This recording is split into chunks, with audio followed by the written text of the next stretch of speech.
Vamos lá, pessoal. Mais uma vez, um bom dia, uma boa tarde, uma boa noite para quem está nos ouvindo nesse momento. Estamos aqui no nosso Historiando Games mais uma vez, né, para darmos mais esse conteúdo que eu espero que vocês estejam gostando. Vem muito mais por aí. E hoje vamos tratar de um tema bastante especial. Na aula anterior, né, nós tivemos, no nosso vídeo anterior, nós falamos um pouco sobre o que são jogos, né, e jogos na educação. Dando essa introdução, né, sobre os jogos eletrônicos, os jogos de RPG, né, essa contextualizada, e também como a gente pode pegar esses jogos e alocá-los para a educação, focando, é claro, o nosso ensino de história, que é o que nós somos aqui, futuros professores, né? Então, com isso, toda essa dinâmica que nós apresentamos, de primeiro trazer para vocês o que é um jogo eletrônico, o que é um jogo de RPG, né? É justamente para darmos essa base, né, para essa aula de hoje, que é para a aplicação do que são a aplicabilidade dos jogos em sala de aula, né? Então, com isso, mais uma vez, obrigado a todos que estão ouvindo.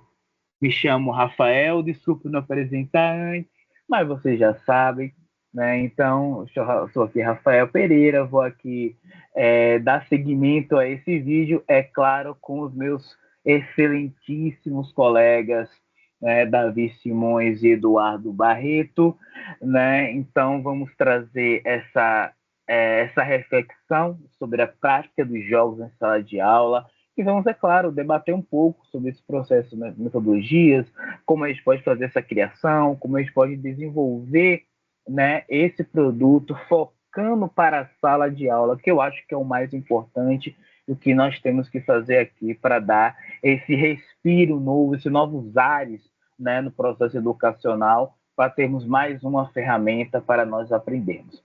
Né? Então, primeiramente, estender aqui os meus agradecimentos aí do Davi, muito obrigado por estarem aqui também participando, né? Então, vamos lá, se apresentem novamente, porque aqui é assim, vamos estar sempre nos apresentando.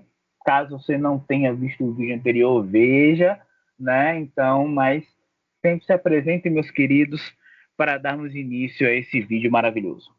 Olá, Rafael. A gente que agradece a oportunidade de estar aqui mais um dia, transmitindo conhecimento entre nós e também para o público. E hoje, como você bem falou, a gente vai discutir um pouquinho sobre a aplicabilidade dos jogos no ensino de história, ou então, né, dentro da sala de aula. Então, a gente vai trabalhar um pouquinho essa experiência da utilização dos jogos e como eles podem, né, auxiliar no suporte à memória, à produção de conhecimento e a representações históricas. E também vale lembrar que os jogos podem contribuir para aproximar os estudantes aos conteúdos de história, claro, através de uma boa didática, que são esses métodos, estratégias, metodologias que facilitam e tornam o ensino mais proveitoso. Então, mais uma vez eu reforço, é uma honra estar aqui e eu espero que vocês, o pessoal que está nos assistindo, aproveitem bastante hoje. Boa tarde, colegas. Eduardo e Rafael, boa tarde, ouvintes aí. Vamos trazer uma discussão bastante legal hoje em relação à metodologia, em relação a desafios de sala de aula, em relação à didática também.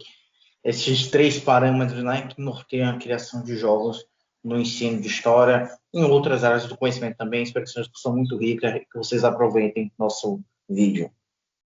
É isso mesmo, Davi, é isso mesmo, Eduardo. Hoje estamos aqui dando essa introdução sobre esse assunto. E, mais uma vez, para deixar claro, tá? Quando a gente está abordando essa aplicabilidade dos jogos em sala de aula, não é para substituir a aula. A gente tem que entender que a aula ainda, sim, ela é muito importante no processo de aprendizagem e desenvolvimento do aluno. O que nós estamos aqui trazendo é justamente novos métodos para que possa somar a sala de aula.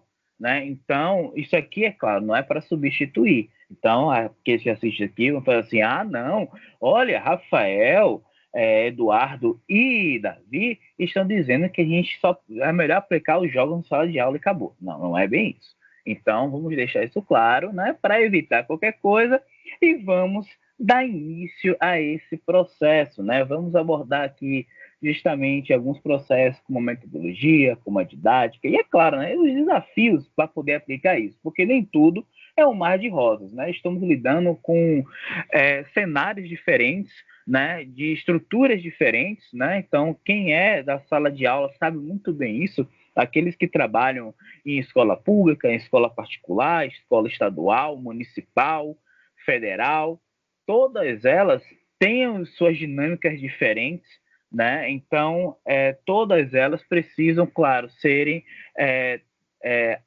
incorporados nesse processo, nessa metodologia. E com isso eu chamo meu colega Davi para darmos essa introdução a esse assunto, né?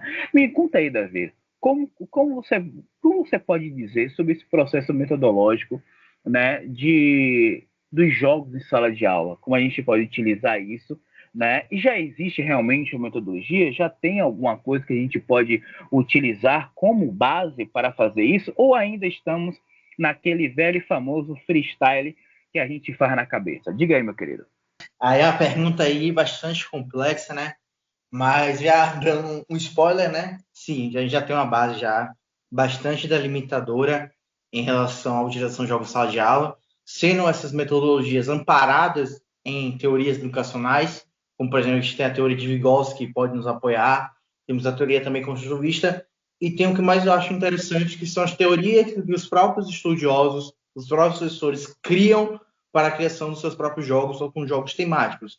E também a metodologia de ativa de aprendizagem, né, que é a MMA, né, que essa eu acho que é uma metodologia perfeita, que é pouco discutida, né, em relação ao utilização de aula, que justamente é um tipo de metodologia que busca estimular a autoaprendizagem do estudante e sua curiosidade para pesquisa, reflexão e análise para a tomar decisão.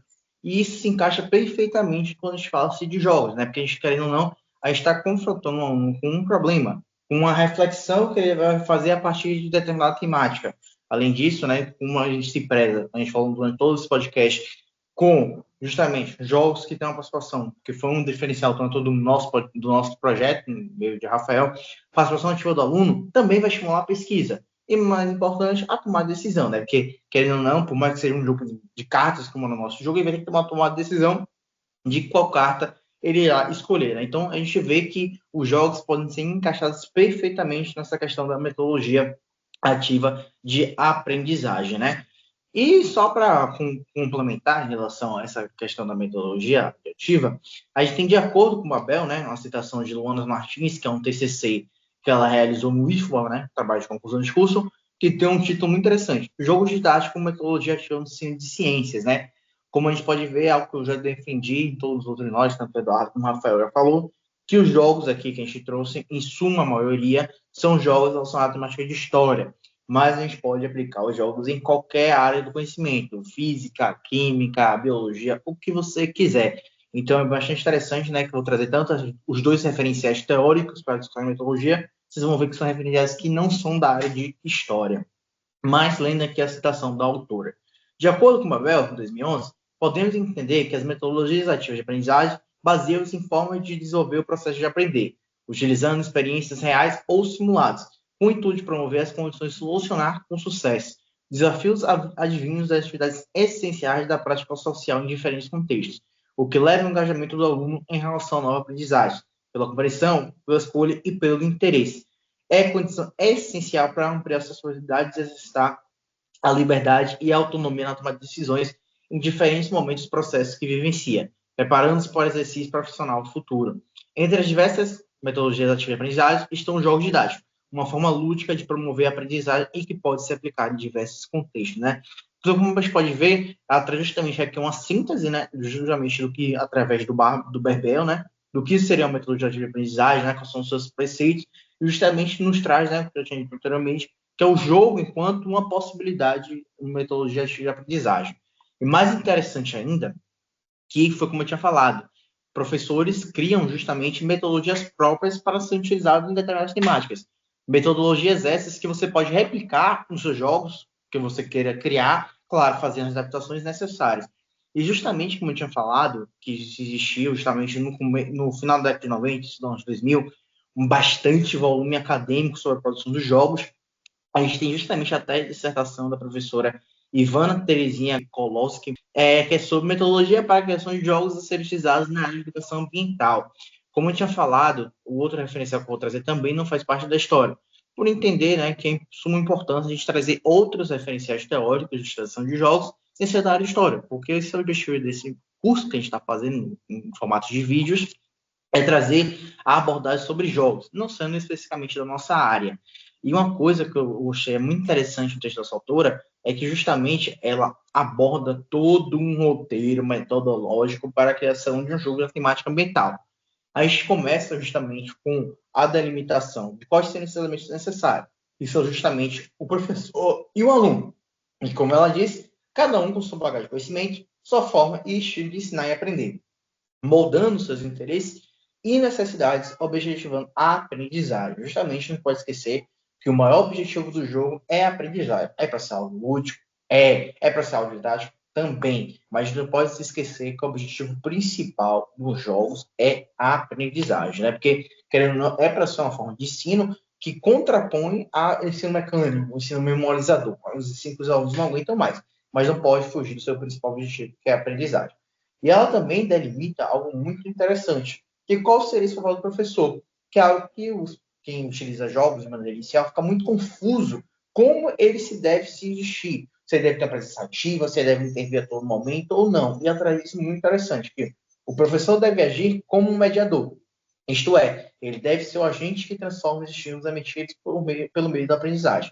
Isso significa que o seu objetivo principal é extrair, a partir da experiência anterior dos alunos, a aprendizagem de princípios e estratégias generalizadas da compreensão do mundo, do pensamento sem estados e de soluções de problemas.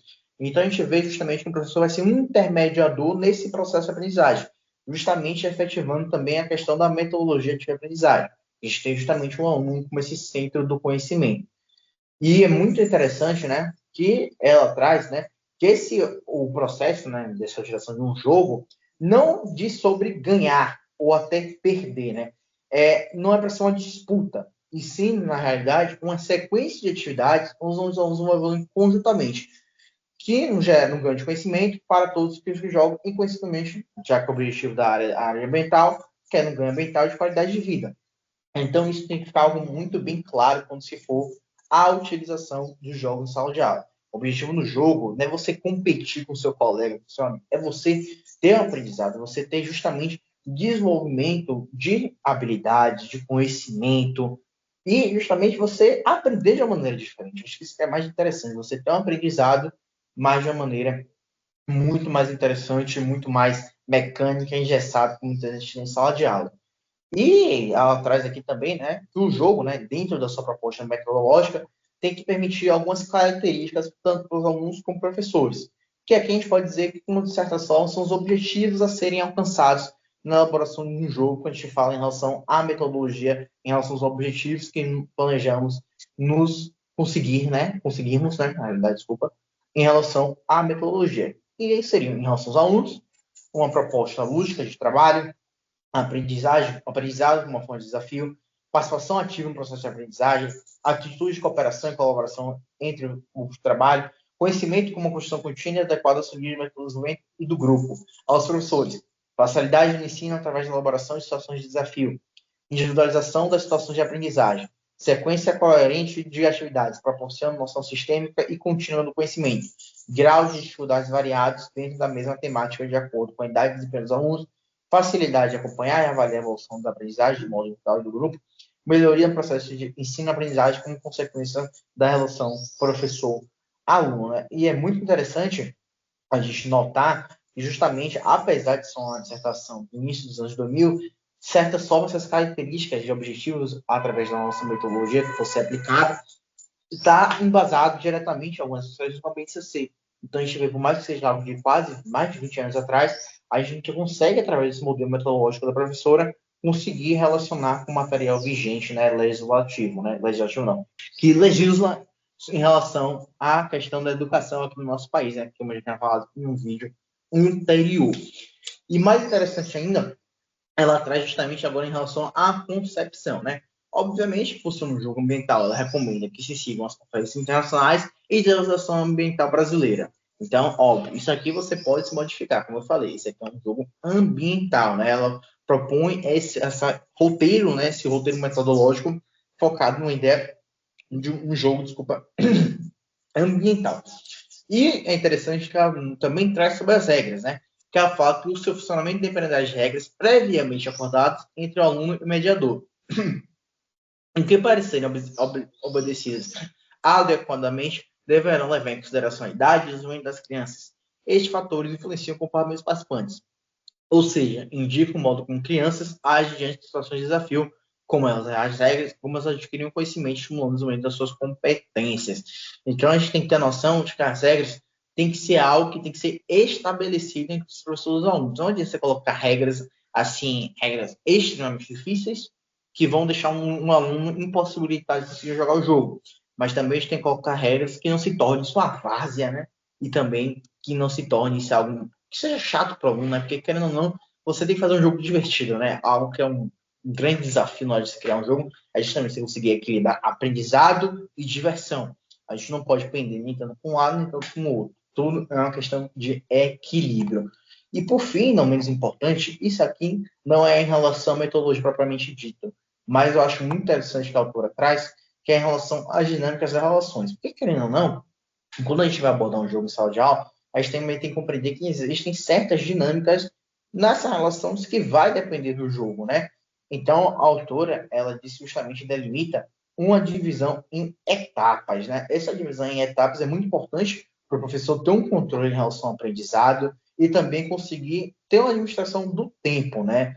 E é menos importante, só para trazer uma finalização em relação a essa parte de metodologia, né? Eu vi que meu colega Eduardo tinha levantado a mão, gostaria de falar, passar a bola para ele já já, que ela fala que as atividades desenvolveram uma atividade em grupo, né? Não é para ser atividades justamente de maneira individual. Pelo menos é a opinião da professora, né? E é algo muito interessante, né? Porque é importante a gente ter atividade de grupo, né? Preconiza justamente o que a BNCC propõe, né, em relação à atividade em grupos, e também é uma forma de o aluno se sentir incentivado pelo colega estar participando, então o colega pode dar um apoio a ele. Só para finalizar agora, realmente finalizando mesmo, é em relação a uma situação que eu acho muito interessante, que a gente pode sim utilizar isso, tem muita coisa na metodologia da professora que eu acho que é atual, que eu acho que pode servir sim como balizador para muita questão de jogos, mesmo que não seja da área ambiental, que é em relação a uma jogada errada, que eu acho muito interessante, que isso ocorre muito, principalmente em sala de aula, não no contexto de jogos, ou em contexto de dúvida,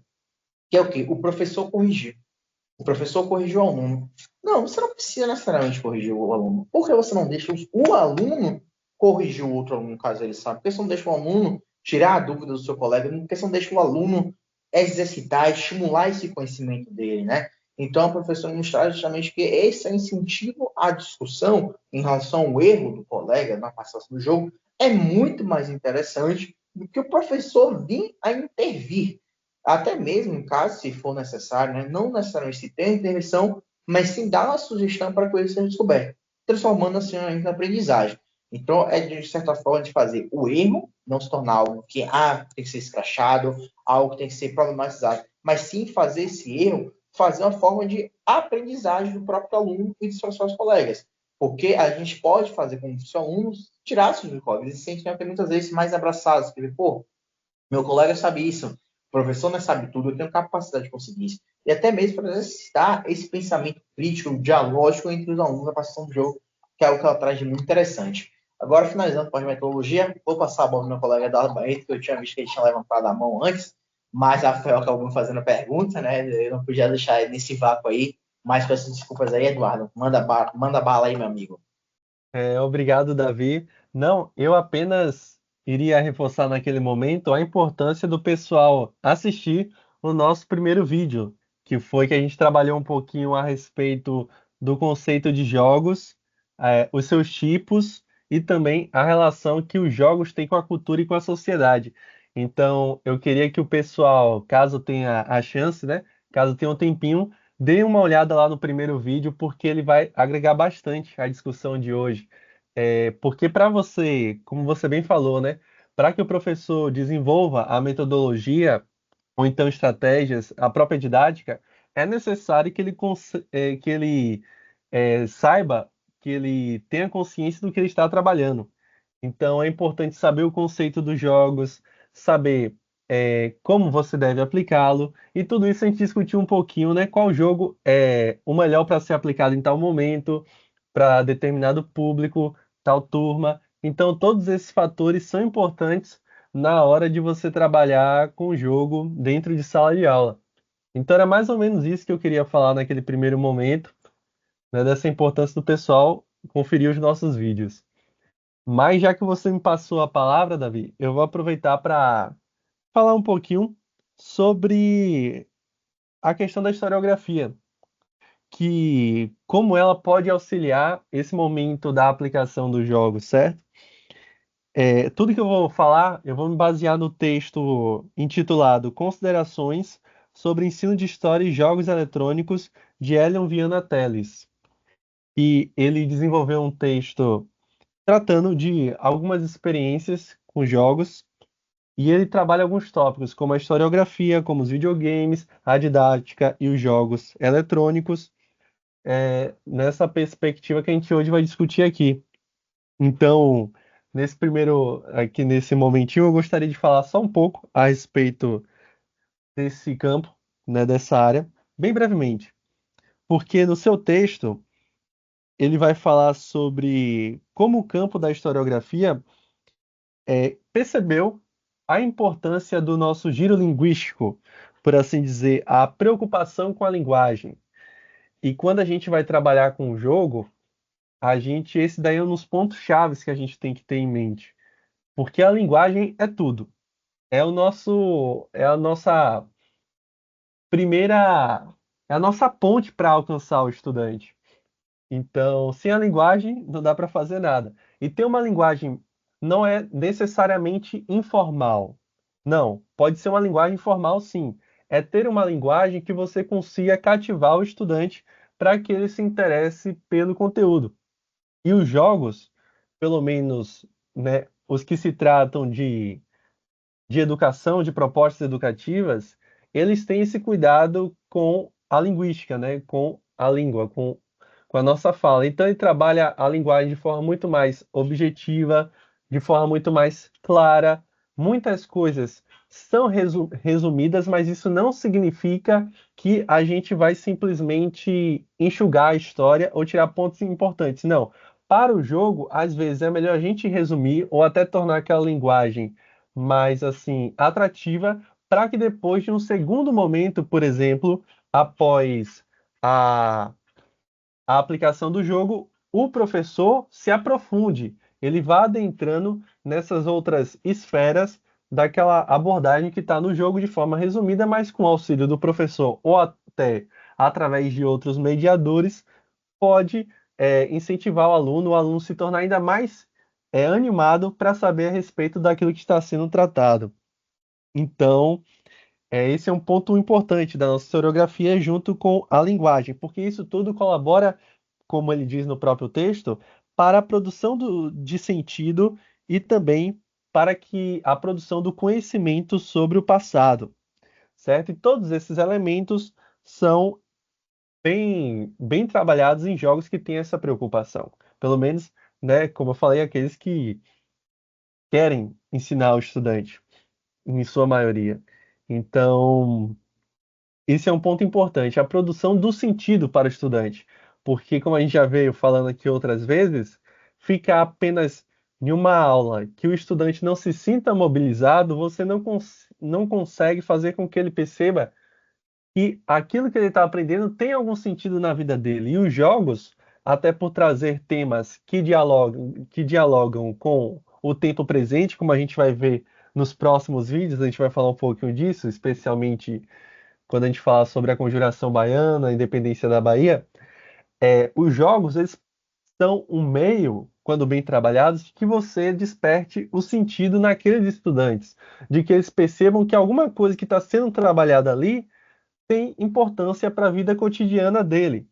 Então, às vezes o jogo já é algo mais próximo da realidade. É o moderno, é o digital, que a gente hoje está o tempo inteiro precisando para poder realizar nossas tarefas, nossas funções. E quando o conteúdo consegue dialogar com o presente, trazer, por exemplo, eu vou dar um pequeno spoiler, né? No jogo da Conjuração Baiana, que a gente vai ver, ele trabalha um pouco a questão do racismo. Isso é um tema bastante relevante para a nossa sociedade. Então, o estudante, quando ele já vai jogando e o jogo vai trabalhando essa ideia com ele, depois ele tem o debate com o professor, ele já sai com esse conteúdo mais significativo para ele, de uma forma mais considerável. Então, esse é um ponto importantíssimo que os jogos abrem portas, abrem possibilidades nesse sentido. Sem falar que o jogo, como o próprio Hélio Viana diz, ele é uma representação, uma simulação. O estudante, enquanto ele estiver jogando, ele vai se sentir mais imerso naquela narrativa, aquela forma de contar a história. É você juntar o conteúdo com a narrativa. Claro, você tem que ter a preocupação, uma preocupação com os fatos que estão sendo trabalhados ali, mas você também tem uma certa liberdade, uma criatividade para poder tornar o tema de forma mais atrativa mesmo para o menino ou para a menina, para o estudante. Então, mas isso não significa que a criatividade vai sufocar os fatos. Não. Como o Davi bem falou, é necessário sempre um equilíbrio, tanto para a parte do entretenimento quanto para o conteúdo. Então, quando você consegue conciliar essas duas coisas, você está fazendo um excelente trabalho. E isso necessita, obviamente, de uma boa didática, boas metodologias, que é o que a gente vai falar mais para frente. Além disso, nos jogos, a gente tem que se preocupar com certos elementos, como o saber daquela turma que a gente vai aplicar o jogo, os seus valores. O público-alvo são mais jovens, são meninos que já estão no final do ensino médio, já vão para fazer faculdade. Tudo isso a gente tem que pensar para poder ter a nossa metodologia, certo? Então, isso que é importante nesse primeiro momento que eu falei aqui, você saber conciliar no campo da historiografia a narrativa com o conteúdo. E isso daqui você consegue fazer, trabalhar de uma forma mais proveitosa quando você tem uma linguagem que funcione bem com aquele público que você quer trabalhar o jogo, certo? Então, por enquanto é isso. É isso mesmo, Eduardo. Ótima explicação também aqui de Davi, né, sobre esse processo metodológico. Né? Vale ressaltar alguns pontos, né, que como o Davi colocou, né, justamente sobre alguns autores, né, como se trabalha, por exemplo, o Vygotsky, como se trabalha o próprio Piaget, que são mais voltados justamente para a área pedagógica, né? Então, trabalhar, por exemplo, Vygotsky, a formação social da mente, né, esse livro dele, é meio que uma base, trabalhando também justamente Piaget, que trabalha essa parte da criança, né, do desenvolvimento educacional da criança através de jogos. Claro, a gente vai utilizar exatamente isso? Não, a gente vai pegar aquela base e vai realocar porque a gente quer. Por isso que esse processo metodológico, ele já tem uma base, né, mas ele também tem essa abertura para que os professores utilizem de outras maneiras para poderem justamente trazer essa diversidade, já que quando falamos de jogo não existe uma fórmula pré-estabelecida, existe uma base que a gente pode utilizar, mas a gente tem que fazer as adequações necessárias para cada parte. No caso, eu posso, uma sugestão para quem está nos ouvindo, existe um trabalho muito interessante de Jordana Lara Erhard, né, que é uma tese que ela escreveu em 2015, História e Games, o uso dos jogos eletrônicos na disciplina de História, que ela faz justamente esse contraponto, esse levantamento sobre o uso dos jogos eletrônicos para o ensino de História, e ela coloca justamente como base um jogo da comunidades virtuais, né, que é um projeto daqui da UFBA, né? Um projeto de mestrado aqui da UFBA. que é o jogo Tríade, que se passa justamente na Revolução Francesa, né? Então, a partir daí, desse jogo, ela vai trabalhando justamente em sala de aula a parte do ensino. Então, quem quiser ter maior conhecimento, acesse esse trabalho, está muito interessante. Ela traz até mesmo a pesquisa com os alunos para poder entender. E como a gente diz, não é uma questão de que os jogos, como o Edu falou, vai ter somente essa parte de inovação, essa parte de cativante. Ele precisa trazer também essa parte de ensino, que é extremamente importante e que, na verdade, é o nosso objetivo final, né, que é trazer o ensino. E para isso, como o Edu falou, a gente tem que ter... tem que fazer uma série de segmentos, traçar essa metodologia, saber qual é o nosso público-alvo, qual vai ser a maneira, qual maneira melhor o jogo vai se encaixar, né? E qual jogo vai se encaixar, porque não vai ser todos, e a partir daí qual o estilo de jogo. Então, por isso que o Edu falou, veja nossa aula anterior, né? Que a gente vai explicar um pouco sobre o estilo de jogos e aqueles que se enquadram melhor até mesmo no processo de ensino, né? De imersão no ensino de história, né? Para o ambiente de sala de aula. Né? Então, só essas dicas aqui que eu deixo para vocês estão vendo aí na tela, sobre um pouco do jogo Tríade. Né? Então, é interessante, qualquer coisa, mais uma vez, caso queiram conhecer mais, vamos deixar o link da comunidades virtuais já na nossa descrição, para caso queiram acessar, conhecer mais, que é um projeto muito interessante. Agora, temos uma outra parte que também, assim como metodologia, ela também tem a sua grande importância, que é justamente como eu estava falando, que é a didática, né? Então, a partir desse processo metodológico que vocês descreveram, meus caros, Davi e Edu, né? Vamos começar aqui com o Davi, né? Como a gente pode trabalhar esse processo didático, né, relacionado a jogos dentro da sala de aula? Você tocou um ponto bastante importante, Rafael.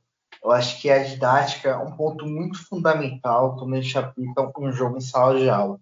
Eu acho que, em primeiro lugar, quando a gente tem que se propor em didática, é a linguagem, né? Como o Eduardo falou, a linguagem acho que é um ponto inicial que a gente tem que se preocupar, porque tem que se ter uma linguagem acessível e clara, tanto no material do jogo, porque a gente tem que se lembrar que é um material feito e elaborado por estudantes, ou quando não por estudantes, mas querendo ou não, é para eles, e também a gente tem uma linguagem clara para os estudantes não se compreenderem.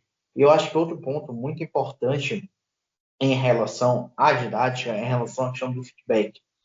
Eu acho que é muito importante ter reuniões com os alunos, se não reuniões, alguma forma de retorno por parte deles em relação do que eles estão achando da atividade, do que eles acham que pode melhorar, para se ter um processo realmente de construção coletiva em relação ao jogo.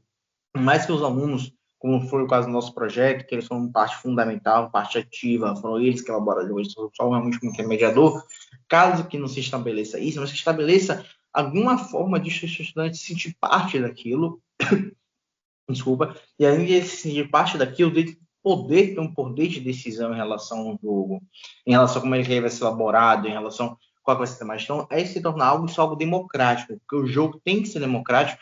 Então, acho que uma forma de trazer a democratização do jogo é através de planejar uma didática que tenha a participação do aluno na elaboração do jogo. Eu acho que esses são os dois pontos iniciais, assim, gostaria de trazer. Deixarei para você e para Eduardo trouxerem mais um pouco em relação a outros mecanismos de didática que são importantes para os jogos. Outro ponto bem interessante, para além desse que você trouxe, Davizeira, eu acho que antes de você preparar suas estratégias didáticas, é necessário você reconhecer que os videogames ou os jogos, independente de qual seja a sua natureza, eles são uma experiência diferente da aula tradicional. Assim, apesar de ser óbvio, é uma informação importantíssima. A gente reconhecer que são experiências diferentes. E por esse motivo, obviamente, demandam e apresentam características diferentes. Por exemplo, um jogo, seja ele de tabuleiro, seja ele de cartas ou até eletrônico, aplicado em aula, ele tem um elevado grau de imersão, como eu falei anteriormente. Eles, muitas vezes, são autoexplicativos, eles apresentam uma explicação dentro do seu contexto. A aprendizagem também se dá ao longo de sua gameplay. Enquanto você for jogando mais, você vai saber a respeito da história e do conteúdo que está ali presente. Além disso, o jogo, ele, querendo ou não, ele vai estimular a criação de múltiplas identidades e também você vai querer compartilhar aquelas informações com os seus amigos. Ainda mais se o jogo for cooperativo, se for em equipe, você vai querer compartilhar com o seu amigo. Como você falou, às vezes um estudante ele tem uma sacada que o outro está tendo uma dúvida. Então o professor pode trabalhar com os meninos nesse sentido, ao invés dele interferir, ele traz o colega que já aprendeu alguma coisa para ajudar aquele que está com alguma dificuldade.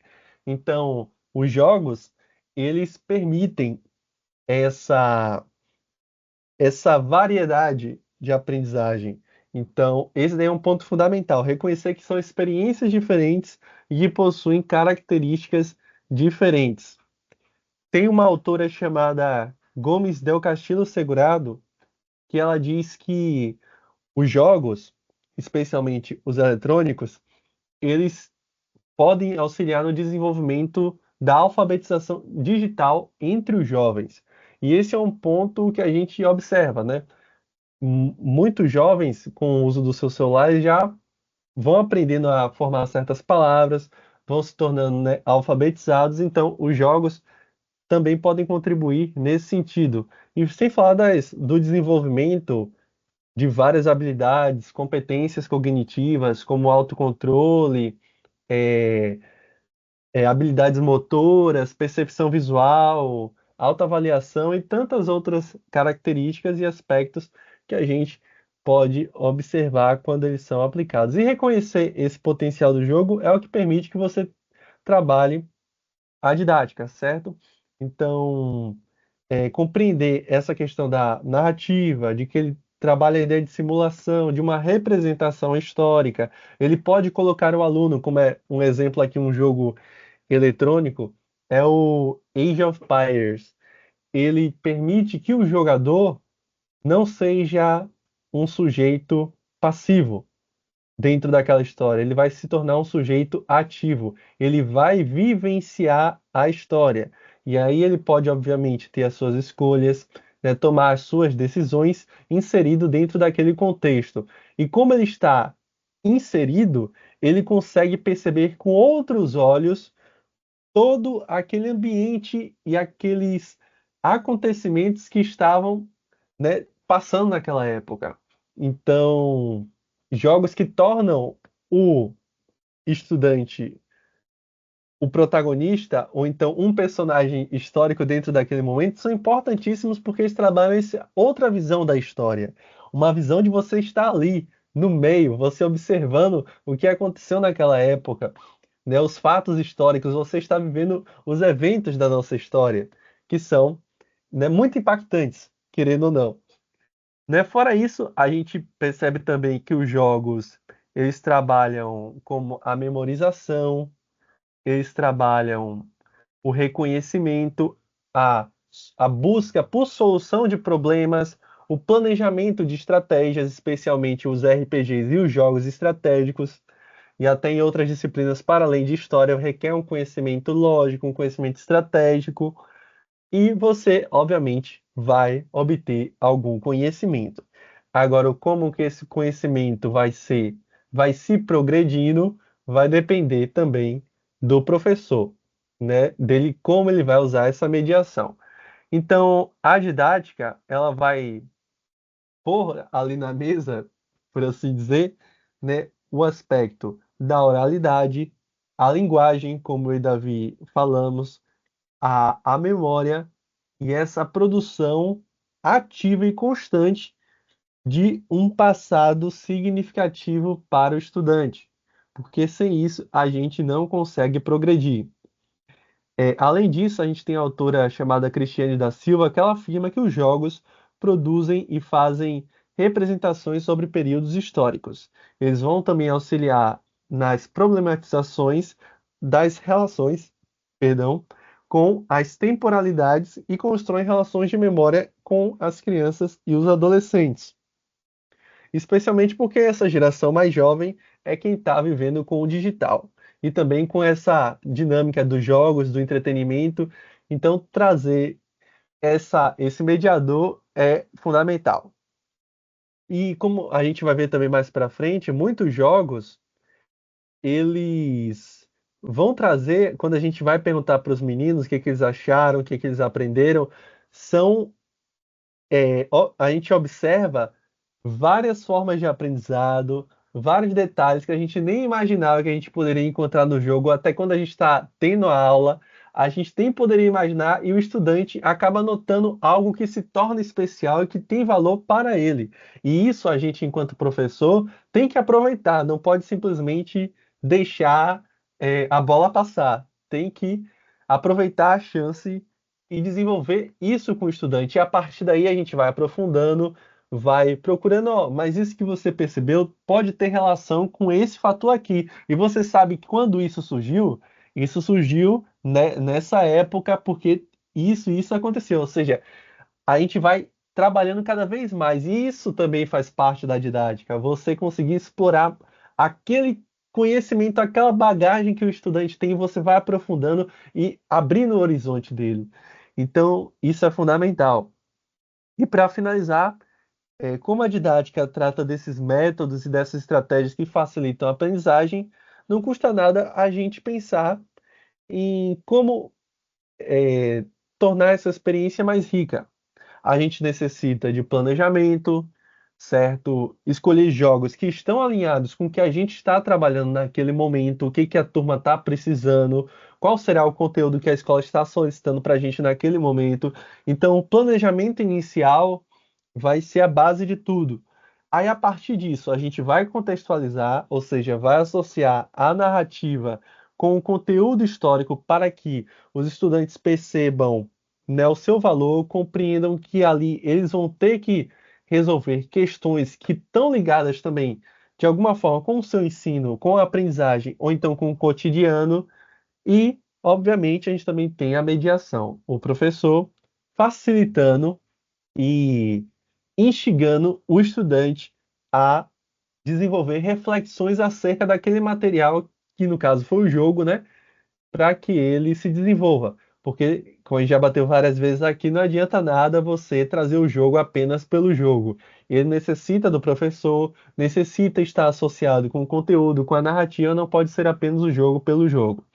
Então, no geral, para resumir assim, de forma didática, você necessita de um planejamento flexível, você tem que introduzir o tema histórico que está associado com o jogo, tem que ter um propósito, os meninos têm que é, se engajarem com aquilo que você está trabalhando.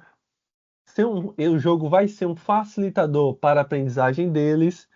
E por fim, eu recomendo que você desenvolva algum processo ou mecanismo de avaliação para saber se utilizar o jogo foi uma experiência positiva ou não. Você pode depois entrevistar os alunos, pode fazer as perguntas sobre o tema, passar uma mini atividade ou até uma atividade perguntando o que que eles aprenderam a partir daquilo. Tudo isso para você ter um feedback, ter um retorno do estudante e saber se aquilo valeu a pena. E assim, nas experiências que eu tive, que eu já participei de algumas, geralmente os meninos gostam muito. Mas para que você torne essas experiências de aplicar o jogo ainda mais positivas, você tem que ter o feedback deles, tem que ter o trabalho com eles. Não adianta ser uma coisa isolada, você fazer sozinho, não. Tem que ser esse trabalho conjunto do professor, do estudante e dos mediadores. E o jogo não pode ficar apenas como um objeto midiático, como algo apenas de mídia. Ele tem que ser algo rico e significativo. Então, é a partir da didática que a gente consegue tornar isso em realidade. O bom professor, ele torna a aprendizagem facilitadora e significativa. Então, é isso que eu queria falar. Muito bem, Eduardo. Maravilhosa sua explicação, né? É interessantíssimo a gente trazer essa parte, né? Que, assim, requer que o professor ele tenha uma disposição para fazer isso, né? Porque não adianta querer fazer isso se não tiver justamente esse preparo. E eu acho que a primeira parte de preparo justamente é o quê? Você conhecer o jogo que você vai aplicar. Né? No caso, eu vou dar um exemplo aqui para ver se a galera aqui consegue entender melhor, né? É o jogo Age of Empires, né? O Age of Empires 2. Vou falar do 2 e do 3, mas eu vou começar do 2, que é tranquilo. Ele traça justamente as principais civilizações do mundo antigo, né? Pelo que eu lembro, eu acho que são 10 civilizações, ou 12. Eu me desculpe, mas vai estar escrito aqui se eu errei, né? Aonde você tem uma campanha principal que trata sobre alguns fatos históricos que aconteceram ali no Velho Mundo, né, na Europa, ali no norte da África e também ali na parte do Oriente Médio, né, que são fatos históricos que aconteceu, né? É um jogo de estratégia em tempo real. Então você começa com um acampamento, vai colhendo recursos, madeiras, pedras e vai evoluindo a sua civilização, criando o seu exército. Né? Você tem essa parte da campanha que você pode trabalhar algumas partes específicas dali durante o jogo e trazer o conteúdo histórico, né, para poder justamente utilizá-lo como uma maneira de absorção melhor. Até porque o nosso grande desafio é como é que eu vou ensinar história, né, algo tão longe da realidade dos alunos. Né? Então, como é que eu vou falar um pouco sobre o Império Romano para os meus alunos, sendo que isso aconteceu há tanto tempo e eles não têm uma ligação com esse tipo de assunto, diferente que a gente trata um pouco até com o assunto relacionado à história nacional, que ainda tem dificuldades, mas a gente já tem uma certa aproximação. Então, esse jogo serve para isso. No sentido multiplayer, o jogo comporta até 8 jogadores. Então, 8 alunos podem entrar no jogo, cada um escolhe a sua civilização para iniciar justamente a sua jornada. E cada civilização tem as suas peculiaridades. E a partir daí, a gente vai justamente trazendo, né, essas diferenças entre eles, né? Justamente sobre armamento, sobre cultura, sobre estrutura, né? E para a partir daí a gente trazer essas civilizações, né, para o âmbito histórico. E no Age of Empires 3, né, já foca muito mais aqui no Novo Mundo, nas Américas. Então, é um bom tema, caso, por exemplo, na campanha principal, que é uma história inventada, né, mas que o fundo dela é todo um fundo histórico. Então, você vai comandar tribos dos índios norte-americanos, né, dos povos originários norte-americanos, né? Então, eles vão ter uma língua diferente, eles vão ter nomes diferentes, as estruturas, né, civilizatórias que eles possuem são diferentes, armamentos. Então, tudo isso é interessante para poder trazer como um atributo para explicar também essa parte das guerras, daquelas disputas que aconteceram sobre territórios, né, lá no norte-americano, né, com esses grupos nativos. E também ele vai trazer em alguns pacotes de expansões aqui na América do Sul. Né? Então, você tem um vasto local para poder abordar diversos grupos étnicos, diversos momentos históricos através desses jogos. Então a didática está aí. Mas antes disso, você tem que jogar. Antes disso, você tem que saber. Esse jogo aqui, os meus alunos, eles vão entender? Entendeu? Você traz essa. Você tem que fazer esses questionamentos. Né? Não adianta você trazer um jogo complexo, né? Mas que os alunos não vão entender. Às vezes é melhor você seguir o simples, achar um jogo melhor, né? Achar um jogo mais simples e a partir daí ir trabalhando. Então, a didática ela é muito interessante nesse sentido. Não existe uma fórmula pronta. Né? O que existe são muito estudo e, claro, adaptações. Você pegar um trabalho de um, pegar um trabalho de outro, a partir daí você fazer a sua própria didática e expô-la para os seus alunos. E como o Eduardo falou, sempre procurem o feedback dos alunos, né? Seja através de uma atividade, seja através de um questionário, mas você precisa saber se aquela atividade realmente está tendo frutos ou apenas porque os alunos é algo somente divertido. para você justamente traçar as suas novas estratégias, né, para a inclusão dos jogos. Entendeu? Então, assim, pode ser que um jogo funcione melhor que o outro, pode ser que um estilo de jogo funcione melhor que o outro para aquela turma, mas para outra já é o outro estilo.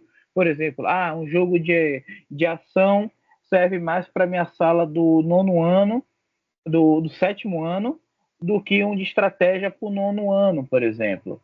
Né? Então você já tem que saber um pouquinho qual é o perfil da sua turma para poder traçar. Então, ela é muito específico. Agora, focando justamente que eu estava agora em sala de aula, gostaria de saber aqui, já citei até alguns, né? Mas assim, para vocês dois, né, Eduardo e Davi, qual seria esses desafios, além desses, é claro, de vocês saber colocar essas informações dentro de sala de aula, mas qual seriam esses desafios, né, que um professor tem em sala de aula para implementar os jogos? Me digam vocês aí, o que vocês acham? Eu acho que um grande desafio é a gente conseguir a adesão dos estudantes, né? Isso aí é algo muito frequente, né? Porque, querendo ou não, é um novo tipo de metodologia. Muitas vezes, dependendo de como for feita a estrutura dos jogos, você vai ter uma grande dificuldade.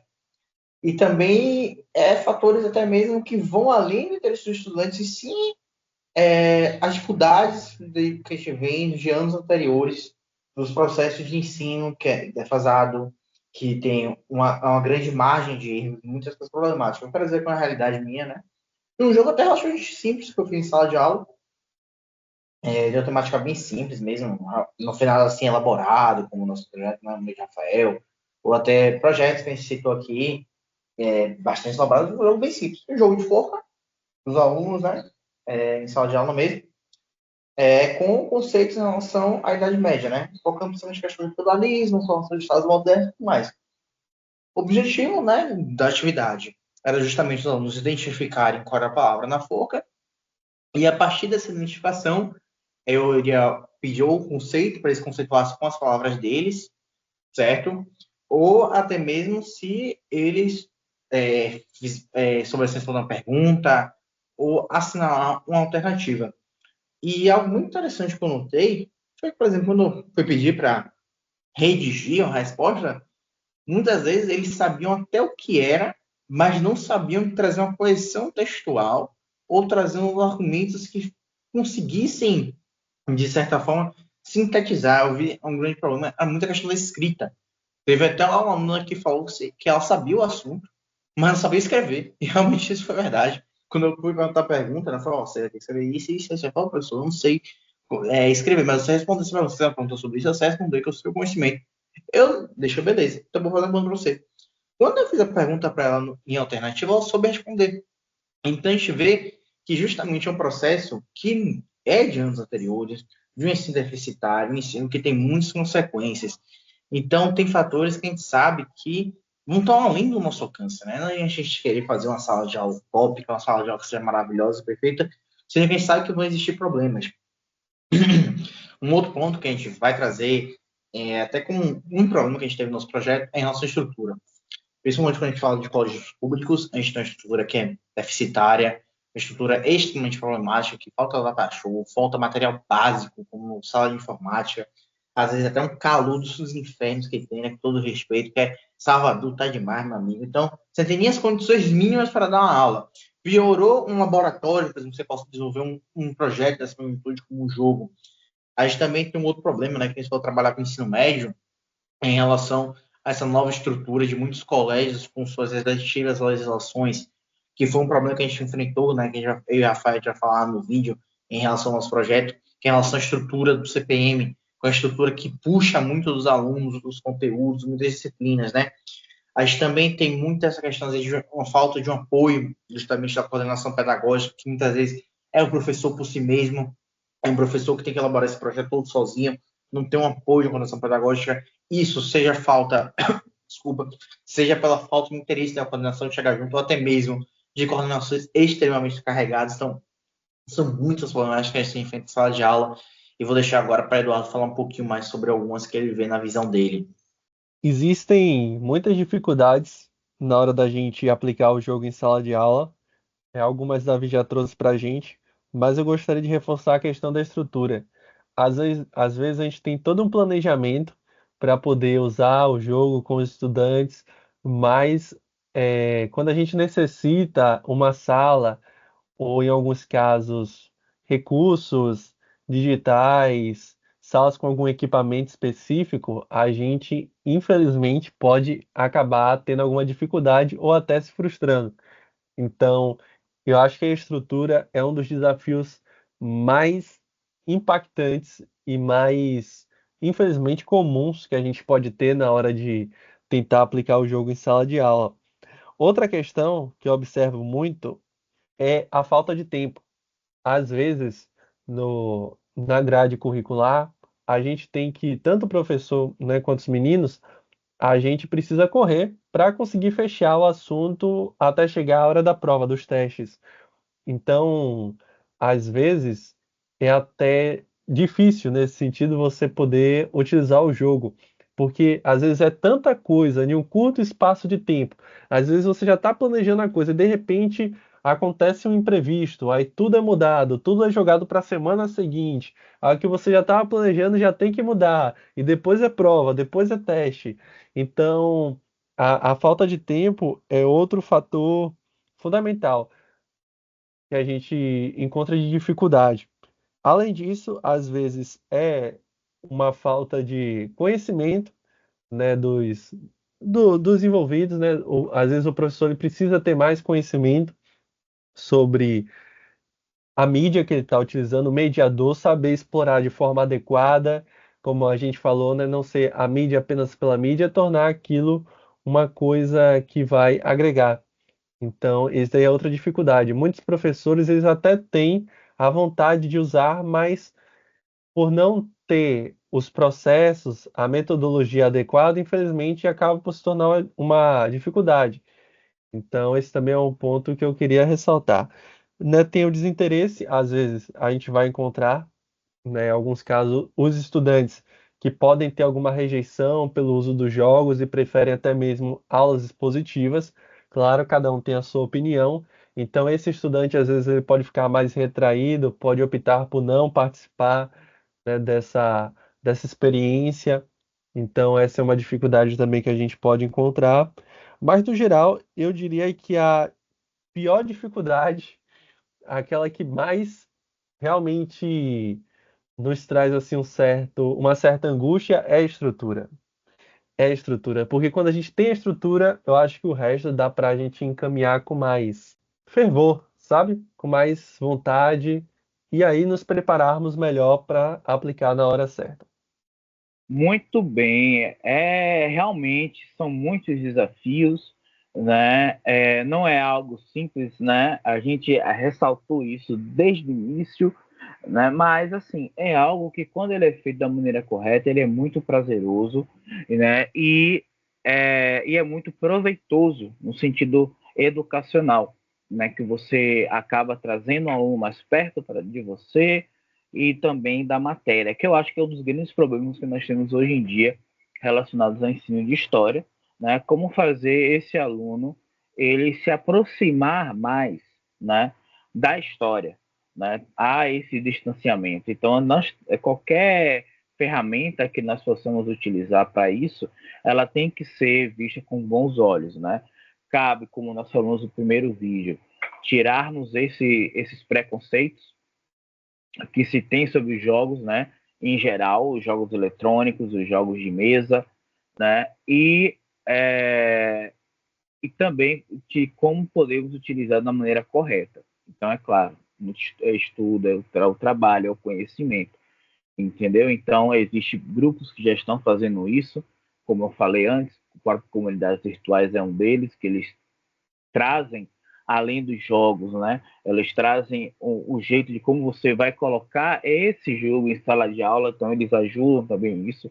É um bom método que vocês forem utilizar, né? Então, basicamente, é o trabalho que tem que ser feito, né? Tem que ser feito com muito carinho, com muito cuidado, para que seja tudo mais proveitoso possível, né? Então, só recapitulando o que nós tivemos aqui, justamente, essa conversa maravilhosa sobre essa aplicabilidade dos jogos em sala de aula, né? Onde nós tivemos essa boa discussão, né? Como sempre, desses dois grandes estudiosos da área, né? Então, na próxima aula, né, no próximo vídeo, nós vamos abordar um pouquinho sobre os jogos, né, essa contextualização, né, como podemos contextualizar, né, o ensino de história nos jogos. Nós vamos citar como exemplo principal, né, o 2 de julho, né, o 2 de julho é o 7 de setembro, né, então vamos trazer um pouco sobre essa parte, vamos trazer esse conceito histórico, essa contextualização histórica, e trazer também alguns jogos, né, que abordam esses temas, né, que estão ali flutuando entre esses temas, né? Então, para justamente como a gente pode utilizar, de que maneira nós vamos utilizá-los em sala de aula, certo? Então, com isso, né, vamos aqui finalizando esse vídeo. Sempre é um prazer estar aqui com vocês, né? Agradecer ao meu colega aqui, Eduardo Barreto, meu colega Davi Simões, mais uma vez por essas explicações maravilhosas, né? Então, estamos aí mais uma vez. Vamos passar as informações aqui para vocês. Está na nossa descrição, né? Algumas coisas importantes. Caso vocês queiram mais informações, mais uma vez, sobre algum tema, sobre material que nós estamos utilizando, coloque nos comentários que vamos ter todo o prazer de repassar para vocês, né? Perguntas, dúvidas, também coloquem aí nos nossos comentários, né? Vamos ter todo esse prazer de responder, tá? Então, e com isso, eu quero deixar aqui para vocês, né?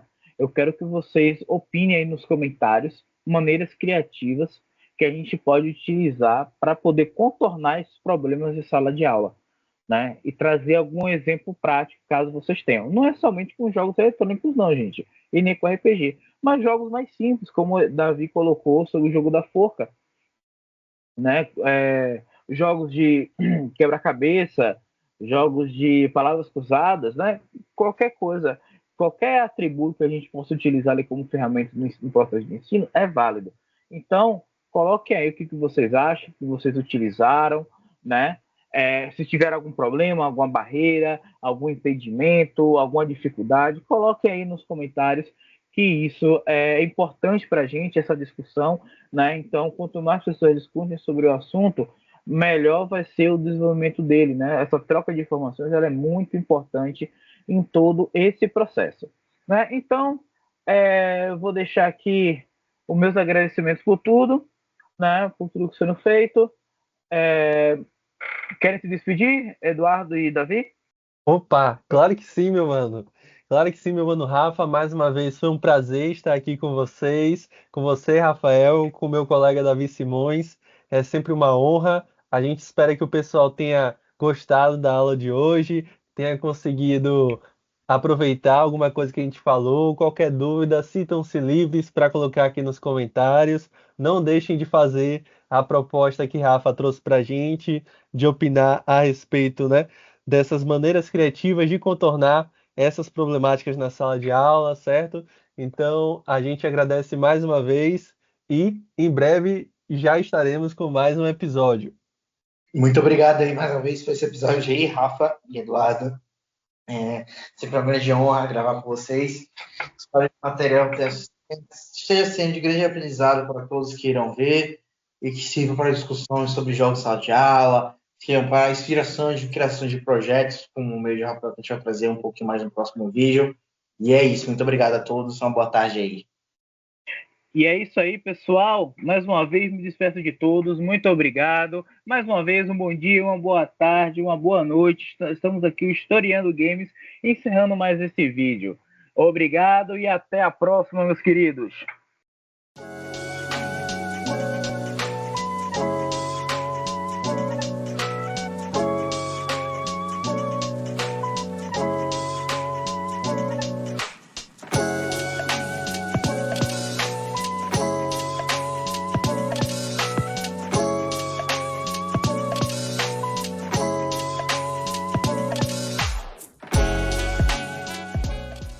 Thank you.